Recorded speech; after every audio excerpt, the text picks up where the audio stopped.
नमस्कार भक्तों, आपका एक बार फिर से स्वागत है हमारे चैनल भक्ति की शक्ति में। आज के इस वीडियो में हम आपको बताएंगे कि रामायण वास्तव में क्या है। रामायण में एक छोटा सा वृत्तांत है जिसे सुनकर आप रो देंगे। एक रात की बात है, माता कौशल्या जी को सोते में अपने महल की छत पर किसी के चलने की आहट सुनाई दी। नींद खुल गई। पूछा, कौन है? मालूम पड़ा श्रुतकृति जी हैं, सबसे छोटी बहू, शत्रुघ्न जी की पत्नी। माता कौशल्या जी ने उन्हें नीचे बुलाया। श्रुतकृति जी आई, चरणों में प्रणाम कर खड़ी रह गई। माता कौशल्या जी ने पूछा, श्रुति, इतनी रात को अकेली छत पर क्या कर रही हो? क्या नींद नहीं आ रही? शत्रुघ्न कहाँ है? श्रुतकृति की आंखें भर आई। माँ की छाती से चिपटी, गोद में सिमट गई। बोली, माँ, उन्हें देखे हुए तो 13 वर्ष हो गए। उफ! कौशल्या जी का हृदय कांप कर मानो लड़खड़ा गया। तुरंत आवाज लगाई, सेवक दौड़े आए। आधी रात को ही पालकी तैयार हुई। आज शत्रुघ्न जी की खोज होगी। माँ साथ चली। आपको मालूम है शत्रुघ्न जी कहाँ मिले? नगरी अयोध्या के जिस दरवाजे के बाहर भरत जी नंदीग्राम में तपस्वी होकर रहते हैं, उसी दरवाजे के भीतर एक पत्थर की शिला है। उसी शिला पर अपनी माँ का तकिया बनाकर लेटे मिले। माँ उनके सिरहाने बैठ गई। बालों में हाथ फिराया तो शत्रुघ्न जी ने आंखें खोली। देखा तो सामने माँ। उठे, चरणों में गिरे। माँ, आपने क्यों कष्ट किया? मुझे बुलवा लिया होता। माँ ने कहा, शत्रुघ्न यहाँ क्यों? शत्रुघ्न जी की रुलाई फूट पड़ी।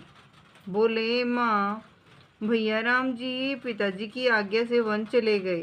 भैया लक्ष्मण जी उनके साथ पीछे चल गए। भैया भरत जी भी नंदीग्राम में हैं। क्या ये महल, ये रथ, ये राजसी वस्त्र ठाट बाट विधाता ने मेरे ही लिए बनाए हैं? माता कौशल्या जी निरुत्तर रह गई। देखिए, क्या है ये रामायण कथा। यह भोग की नहीं, त्याग की कथा है। यहाँ तो त्याग की मानो प्रतियोगिता ही चल रही है और सभी प्रथम है, कोई पीछे नहीं रहना चाहता। चारों भाइयों का प्रेम और त्याग एक दूसरे के प्रति अद्भुत, अभिनव और अलौकिक है। रामायण जीवन जीने की सबसे उत्तम शिक्षा देती है। भगवान राम को 14 वर्ष का वनवास हुआ तो उनकी पत्नी सीता मैया ने ही सहर्ष वनवास स्वीकार कर लिया। परंतु बचपन से ही बड़े भाई की सेवा में रहने वाले लक्ष्मण जी कैसे राम जी से दूर हो जाते।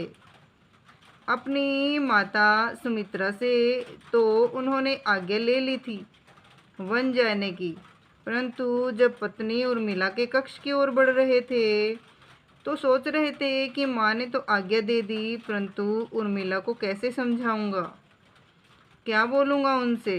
यही सोच विचार करके लक्ष्मण जी वैसे ही अपने कक्ष में पहुँचे तो देखा कि उर्मिला जी आरती का थाल लेकर खड़ी थी।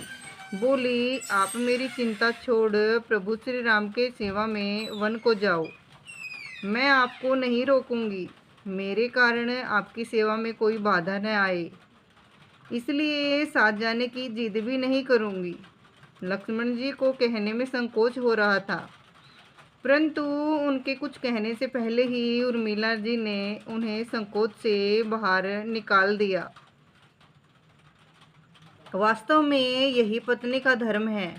पति संकोच में पड़े उससे पहले ही पत्नी उसके मन की बात जानकर उन्हें संकोच से बाहर कर दे। लक्ष्मण जी तो चले गए, परंतु 14 वर्ष तक उर्मिला ने एक तपस्विनी की भांति कठोर तप किया। वन में प्रभु श्री राम, माता सीता की सेवा में लक्ष्मण जी कभी सोए ही नहीं। परंतु उर्मिला ने भी अपने महलों के द्वार कभी बंद नहीं किए और सारी रात जाग जाग कर उस दीपक की लौ को बुझने नहीं दिया। मेघनाथ से युद्ध करते हुए जब लक्ष्मण जी को शक्ति लग जाती है और हनुमान जी उनके लिए संजीवनी पर्वत लेकर लौट रहे थे, तो बीच रास्ते में जब हनुमान जी अयोध्या के ऊपर से गुजर रहे थे, तो भरत जी ने उन्हें राक्षस समझकर बाण मारते हैं और हनुमान जी गिर जाते हैं। तब हनुमान जी भरत जी को सारा वृत्तांत सुनाते हैं कि सीता जी को रावण अपहरण करके ले गया। युद्ध में लक्ष्मण जी मूर्छित हो गए। यह सुनते ही कौशल्या जी कहती है कि राम को कहना कि लक्ष्मण के बिना अयोध्या में पैर भी मत रखना। तब राम वन में ही रहे। लक्ष्मण की माता जी सुमित्रा कहती हैं कि राम से कहना कि कोई बात नहीं, अभी शत्रुघ्न है मेरे पास, मैं उसे वहाँ भिजवा दूंगी। मेरे दोनों पुत्र राम की सेवा के लिए ही जन्मे हैं। माताओं का प्रेम देखकर हनुमान जी की आंखों से आंसू की धारा बह रही थी, परंतु जब उन्होंने उर्मिला जी को देखा तो सोचने लगे कि यह क्यों एकदम शांत शांत और प्रसन्न खड़ी है। क्या इन्हें अपने पति के प्राणों की कोई चिंता नहीं? हनुमान जी पूछते हैं, देवी जी, आपकी प्रसन्नता का कारण क्या है? आपके पति के प्राण संकट में है। सूर्य उदय होते ही सूर्यकुल का दीपक बुझ जाएगा। उर्मिला का उत्तर सुनकर तीनों लोक का कोई भी प्राणी उनकी वंदना किए बिना नहीं रह सकता। उर्मिला बोली, मेरा दीपक संकट में नहीं है, वो बुझ ही नहीं सकता। रही सूर्योदय की बात, तो आप चाहें तो कुछ दिन अयोध्या में विश्राम कर लीजिए, क्योंकि आपके वहाँ पहुँचने बिना सूर्य उदित ही नहीं हो सकता। आपने कहा कि प्रभु श्री राम मेरे पति को अपनी गोद में लेकर बैठे हैं। जो मनुष्य योगेश्वर प्रभु श्री राम की गोदी में लेटा हो, काल उसे छू भी नहीं सकता। यह तो वो दोनों ही लीला कर रहे हैं। मेरे पति जब से वन गए हैं तब से सोए नहीं हैं। उन्होंने न सोने का प्रण लिया हुआ है, इसलिए वे थोड़ी देर विश्राम कर रहे हैं। और जब भगवान की गोद ही मिल गई है तो थोड़ा विश्राम ज़्यादा हो गया है। वे अभी उठ जाएंगे। और शक्ति मेरे पति को तो लगी ही नहीं, शक्ति तो प्रभु श्री राम को लगी है। मेरे पति की श्वास श्वास में राम है, हर धड़कन में राम, उनके रोम रोम में राम है, उनके खून की बूंद बूंद में राम है। और जब उनके शरीर और आत्मा में सिर्फ राम ही है तो वो शक्ति राम जी को ही लगी होगी, दर्द भी राम जी को ही हो रहा होगा। इसलिए हनुमान जी आप निश्चिंत होकर जाएं, सूर्य उदित नहीं होगा। राम राज्य की नींव राजा जनक जी की बेटियां ही थी, कभी सीता तो कभी उर्मिला। भगवान राम ने तो केवल राम राज्य का कलश स्थापित किया, परंतु वास्तव में राम राज्य इन सब के प्रेम, त्याग, समर्पण और बलिदान से ही आया। जिस मनुष्य में प्रेम, त्याग, समर्पण की भावना हो, उस मनुष्य में ही राम बसता है। कभी समय मिले तो अपने वेद, पुराण, गीता, रामायण को पढ़ने और समझने का प्रयास कीजिएगा। जीवन को अलग अलग नज़र से देखना और जीने का सलीका मिलेगा।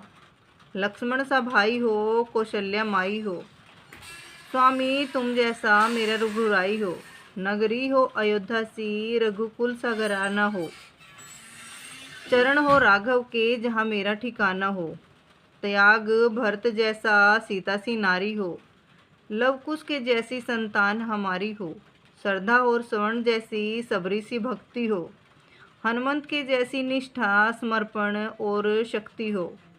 ये रामायण है, पुण्य कथा श्री राम की। जय जय जय श्री राम। तो भक्तों, आपको ये कथा कैसी लगी तो प्लीज़ एक छोटा सा कमेंट करके ज़रूर बताएं। बोलिए श्री रामचंद्र भगवान की जय हो।